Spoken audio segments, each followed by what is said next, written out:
Призывник Нуреев Владислав Витальевич на призывную комиссию прибыл. 20 октябрьдә башкарма комитет җитәкчесе Эмиль Галеев катнашында хәрби хезмәткә чакыру комиссиясенең чираттагы утырышы узды. Комиссия вәкилләре 15 хәрби хезмәткә баручының һәркайсы белән аралашып изге теләкләрен җиткерде. Егетләрнең кайда эшләве, укуы, яшәве исәпкә алынды. Отдай честь Родине, долг, то есть, чтобы все было хорошо. Родителям не забывай. Родители живы-здоровы? Да.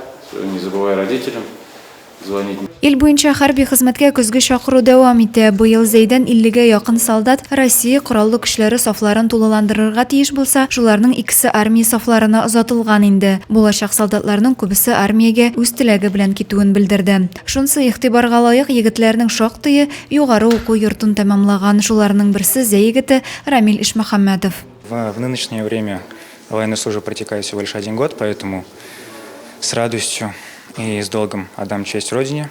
Егетләрне чираттагы озату 25 октябрьгә билгеләнгән исән имин хезмәт итәргә язсын. Адилә Бурханова, Денис Ипатов, Зәй хәбәрләре.